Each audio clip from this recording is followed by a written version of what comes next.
The Galactic Empire's arrival was as sudden as it was devastating. Their ships, sleek and monstrous, descended upon Earth like a swarm of locusts, blotting out the sun. Their technology was beyond anything humanity had ever seen. Plasma cannons that melted cities into rivers of molten metal, drones that hunted with cold precision, and soldiers clad in impenetrable armor. The Empire had conquered countless worlds, and Earth was just another name on their list. They showed no mercy, no hesitation. Their message was clear: submit or be annihilated. Humanity fought back, but their weapons were like toys against the Empire's might. Cities fell, governments crumbled, and the skies burned. Amid the chaos, the Empire's true nature became clear. They didn't just conquer, they sought to break the spirit of those they subjugated. And they had a particular cruelty reserved for the most vulnerable, the children. In the ruins of what was once a bustling metropolis, a group of children huddled in the basement of a shattered school. The building had been converted into a makeshift shelter, its walls lined with blankets, and its floors littered with scraps of food and water. The children, ranging from toddlers to teenagers, were silent, their wide eyes reflecting the flickering light of a single candle.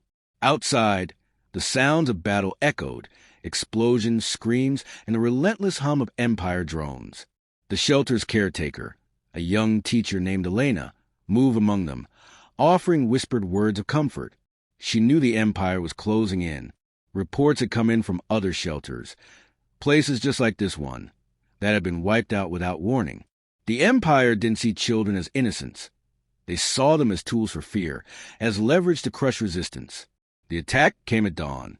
The drones arrived first, their scanners pierced into the rubble to locate the shelter. Then came the soldiers, their heavy boots crunching on broken glass as they surrounded the building. Elena tried to keep the children calm, but the fear was palpable. When the door was blasted open, the soldiers stormed in, their weapons raised. The children screamed, clinging to each other as the soldiers barked orders in a guttural alien tongue. Elena stepped forward, her hands raised, pleading for mercy. But the Empire didn't understand mercy. A soldier struck her down with the butt of his rifle, and the children were dragged into the open. The Empire's commander, a towering figure with a voice like grinding metal, addressed them through a translator. "You are weak," it said. "Your species is weak. This is the price of defiance." The children were lined up in the street, their small forms trembling under the shadow of the Empire's warships. The commander gave the order, and the soldiers raised their weapons. But before they could fire, a sudden explosion rocked the area. A group of human resistance fighters had arrived, their makeshift weapons sparking against the Empire's armor. In the chaos, Elena managed to grab a few of the children and pull them to safety. The others scattered, their cries echoing through the ruins. The Empire's soldiers pursued them, their cold efficiency unshaken. Some of the children were caught, their small bodies crumpling under the Empire's fire. Others vanished into the rubble, their fates unknown. The attack was over in minutes, but the damage was done. The shelter was gone, and the survivors were left with nothing but fear and rage. As the Empire's ships retreated into the sky, a strange signal began to broadcast across Earth's remaining communication networks. It was a voice distorted and urgent, repeating the same message. "Evacuate now. The Empire's wrath is only the beginning. Evacuate now."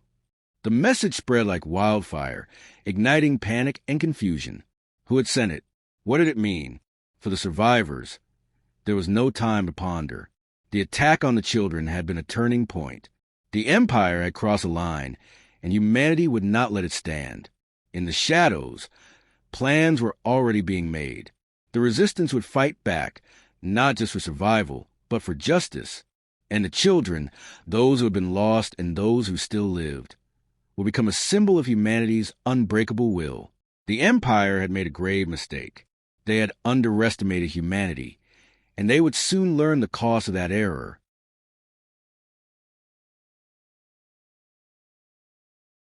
The attack on the children ignited a firestorm of outrage across what remained of Earth. News of the massacre spread rapidly, carried by survivors and resistance fighters who refused to let the Empire's atrocities go unchallenged. Images of the shattered shelter and the small, lifeless bodies lying in the rubble were broadcast on every remaining screen, every functioning radio. The world, already reeling from the invasion, was united in grief and fury. For the first time since the Empire's arrival, humanity's fractured factions put aside their differences. Nations that had been at odds for centuries now stood together, their leaders vowing to protect the innocent and strike back against the oppressors. The children became a rallying cry, a symbol of everything worth fighting for. In the ruins of a once thriving industrial complex, a group of scientists, engineers, and soldiers gathered in secret. They called themselves the Vanguard, and their mission was clear: to find a way to fight back. The Empire's technology was superior, but the Vanguard believed that human ingenuity could level the playing field. Among them was Dr. Marcus Hale, a brilliant but reclusive physicist who had spent years studying alien artifacts recovered from previous encounters with extraterrestrial life. Hale had a theory, one that might give humanity a fighting chance. The Empire's ships and weapons relied on a unique energy source, a crystalline material that powered their systems. Hale believed that if they could disrupt this energy source, they could cripple the Empire's forces. The Vanguard worked tirelessly, their makeshift lab filled with a hum of machinery and the glow of holographic displays. They analyzed every piece of Empire technology they could scavenge, from fragment of armor to the remains of a downed drone. Hale's team discovered that the crystalline energy source was highly unstable under certain conditions. If they could create a device to emit a specific frequency, they might be able to overload the crystals, causing them to explode or shut down. It was a long shot, but it was the best hope they had. Meanwhile, the Resistance fighters trained for battles to come, their determination fueled by the memory of the children who had been lost. As the Vanguard worked, the mysterious warning to evacuate Earth continued to broadcast. The signal was traced to an unknown source, its origin encrypted and untraceable. Some believed it was a trap, a ploy by the Empire to sow panic. Others thought it might be a message from a sympathetic alien species, warning humanity of an even greater threat. The Vanguard debated its meaning, but their focus remained on the immediate danger. The Empire was tightening its grip on Earth, their forces sweeping across the planet in a relentless campaign of destruction. Time was running out. The breakthrough came when Hale's team successfully tested a prototype disruptor. The device, small enough to be carried by a single soldier, emitted a pulse that caused an Empire drone to sputter and crash. It was a small victory, but it proved that the Empire's technology was not invincible. The Vanguard began mass-producing the disruptors, distributing them to resistance cells around the world. The fighters trained with the new weapons, their confidence growing with each successful test. But the Vanguard knew that the disruptors alone would not be enough. To truly defeat the Empire, they would need to strike at the heart of their power. The warning signal took on new urgency as reports came in of massive Empire ships gathering in orbit. The Vanguard's intelligence suggested that the Empire was preparing to launch a final, devastating attack, a weapon capable of rendering Earth uninhabitable. The message to evacuate now made chilling sense. The Vanguard called for an emergency meeting, their leaders gathering in a hidden bunker deep beneath the ruins of the city. The decision was made. Humanity would not flee. They would stand and fight, not just for their survival, but for the future of their species. The children who had been lost would not be forgotten. Their deaths would be avenged. The Resistance launched a coordinated series of attacks on Empire outposts, using the disruptors to disable their defenses. The battles were fierce, the human fighters outnumbered and outgunned but driven by a ferocious determination. The disruptors worked better than expected, causing chaos among the Empire's ranks. For the first time, the invaders were forced to retreat. The victories were hard-won, each one coming at a great cost, but they proved that the Empire could be beaten. The Resistance fighters began to believe that they might actually have a chance. As the battles raged, the Vanguard turned their attention to the Empire's orbital fleet. If they could take out the command ship, they might be able to disrupt the Empire's plans for Earth's destruction. Hale and his team worked around the clock, modifying the disruptors to create a weapon capable of reaching the fleet. It was a desperate plan, but it was the only one they had. The Resistance prepared for the final assault, their fighters gathering in the shadows of the Empire's strongholds. The children who had survived the attack on the shelter were hidden away, their safety a top priority. They were the future, the reason humanity fought so fiercely. The warning signal continued to broadcast, its message now a grim reminder of the stakes. The Vanguard knew that even if they succeeded in driving the Empire from Earth, the fight was far from over. The galaxy was vast, and the Empire's reach was long. But for now, the focus was on survival. The Resistance fighters readied their weapons, their hearts filled with a mixture of fear and hope. The Empire had underestimated humanity once. They would not make that mistake again. The battle for Earth was about to reach its climax, and the Vanguard was ready to make their stand. The children's faces flashed in their minds, a reminder of what they were fighting for. Humanity would not fall. Not today. The Empire's retaliation was swift and brutal. Their orbital fleet unleashed a barrage of plasma fire, reducing entire cities to ash in moments. The skies burned with the light of their weapons, and the ground trembled under the weight of their assault. The Resistance fighters, scattered and outnumbered, dug in for the fight of their lives. The disruptors had given them a chance, but the Empire's sheer firepower was overwhelming. Every inch of ground was contested, every victory paid for in blood. The children who had survived the initial attack were hidden deep underground, their safety a constant worry for the fighters above. The Empire's cruelty had made one thing clear. This was not just a battle for survival, but a war for the soul of humanity. The Vanguard's plan to strike at the Empire's orbital fleet was risky, but it was the only way to turn the tide. Dr. Hale and his team worked feverishly to modify the disruptors, scaling them up to create a weapon capable of reaching the ships in orbit. The device, dubbed the Skybreaker, was a massive undertaking, requiring resources the Resistance could barely spare. Every piece of equipment, every scrap of material, was scavenged from the ruins of the Empire's attacks. The fighters protected the Vanguard's lab with their lives, knowing that the Skybreaker was their last hope.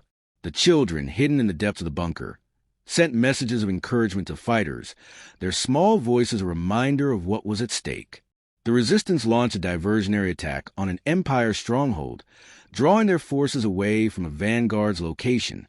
The battle was fierce, the fighters using every trick and tactic they had learned to hold their ground. The disruptors proved their worth once again, disabling Empire vehicles and giving the Resistance a fighting chance. But the cost was high. For every Empire soldier they took down, a dozen fighters fell. The streets ran red with blood, the air thick with smoke and cries of the wounded. The fighters pressed on, driven by the memory of the children who had been lost and the hope of those who still lived. As the diversionary attack raged, the Vanguard completed the Skybreaker. The device was a towering construct of wires and circuits, its core pulsing with the energy of the modified disruptors. Hale and his team loaded it onto a stolen Empire transport, the fighters providing cover as they made their way to the launch site. The plan was to get the Skybreaker into orbit and activate it, overloading the Empire's ships and giving the Resistance a chance to strike. It was a desperate gamble, but it was the only way to save Earth. The transport lifted off under heavy fire, the Empire's drones swarming like angry wasps. The fighters on the ground did everything they could to keep the drones at bay, their disruptors sparking and sputtering as they pushed them to their limits. The transport's pilot, a former commercial flyer named Jansen, maneuvered through the chaos with skill and determination.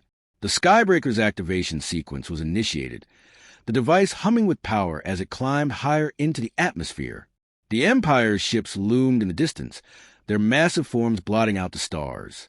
The Skybreaker reached its target altitude and activated, sending a pulse of energy rippling through the atmosphere. The effect was immediate. Empire ships began to shudder and stall, their systems overloaded by the disruptor's frequency. Fighters and drones fell from the sky, their engines sputtering and dying. The orbital fleet, once an unstoppable force, was thrown into disarray.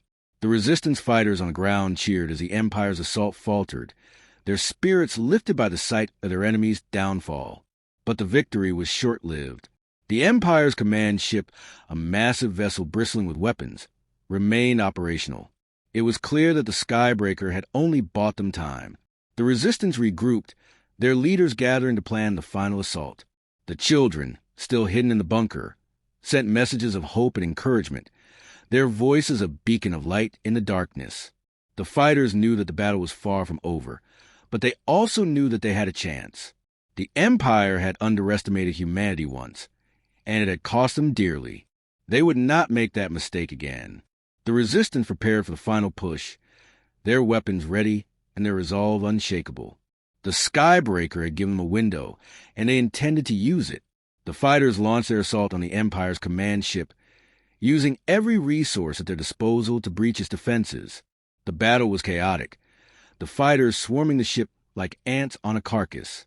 The disruptors worked overtime, disabling the ship's weapons and shields as the fighters fought their way to the bridge. The Empire's soldiers fought back with brutal efficiency, but the Resistance was relentless. Every step forward was paid for in blood, but the fighters pressed on, driven by the memory of the children and the hope of a future free from the Empire's tyranny. As the Resistance fought their way to the bridge, the Skybreaker began to destabilize. The device, pushed beyond its limits, was on the verge of exploding. Hale and his team worked frantically to stabilize it, but it was clear that time was running out.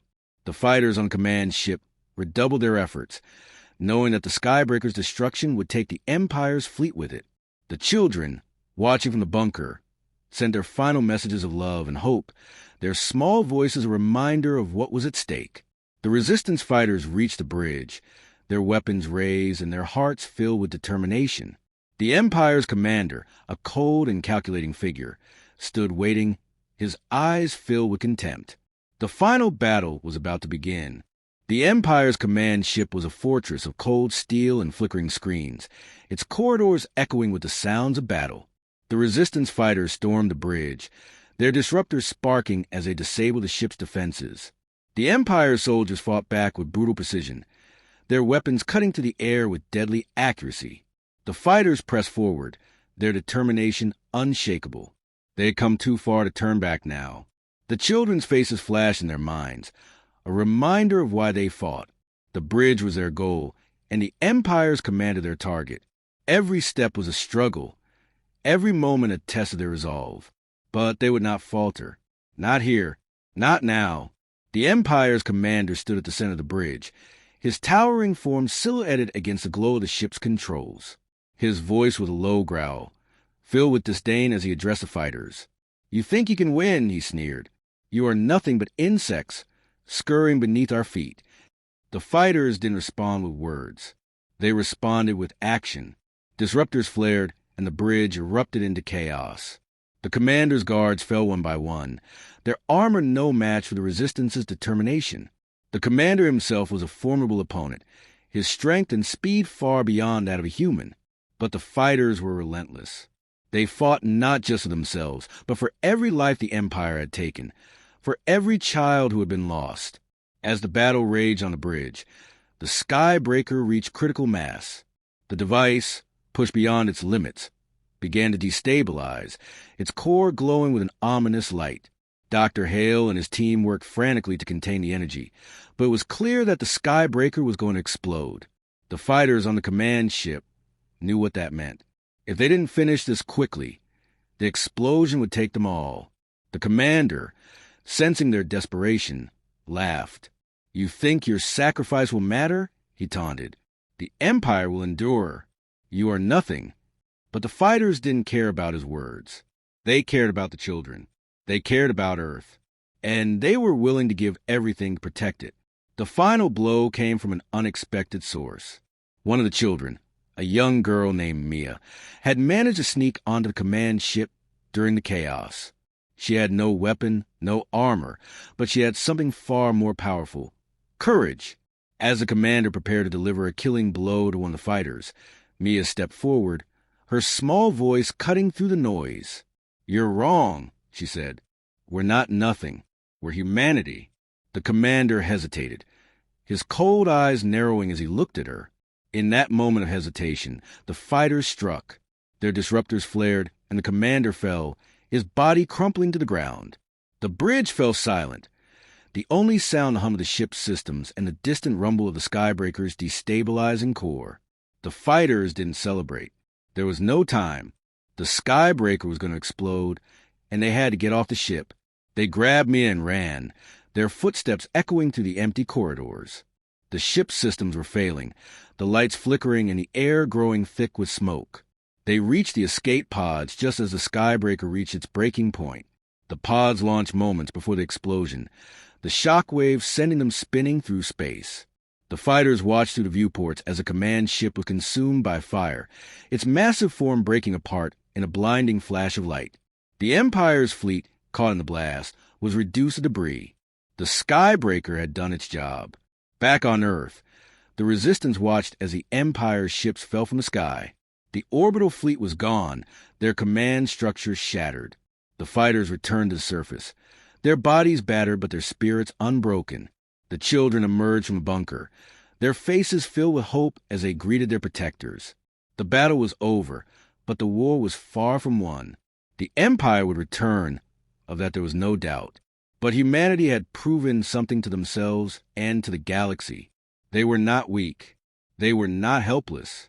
They were humanity, and they would fight for their future. The mysterious warning signal finally made sense. It had been a message from a group of alien rebels, a species that had once been enslaved by the Empire. They had seen humanity struggle and sent the warning as a gesture of solidarity. The signal also contained data, information about the Empire's weaknesses, their supply lines, their hidden bases. The Resistance studied the data, their minds already turning to the next phase of the fight. The children, inspired by the bravery of the fighters, began to train, their small hands gripping makeshift weapons as they prepared to defend their home. The future was uncertain, but it was theirs to shape. The Empire's defeat sent shockwaves through the galaxy. Species that had once cowered under the Empire's rule began to rise up, their spirits ignited by humanity's defiance. The Resistance, now a beacon of hope, reached out to these species, forming alliances and sharing knowledge. The fight was far from over, but for the first time, there was hope. The children, once victims of the Empire's cruelty, became symbols of resilience and strength. Their voices, small but powerful, carried a message to the galaxy. Humanity would not be broken. As the Resistance prepared for the battles to come, they took a moment to honor those who had been lost. The fighters stood in silence, their heads bowed as they remembered the children, the civilians, the soldiers who had given their lives. They were not just fighting for survival. They were fighting for a future where no child would have to hide in fear, where no species would have to bow to tyranny. The Empire had underestimated humanity once.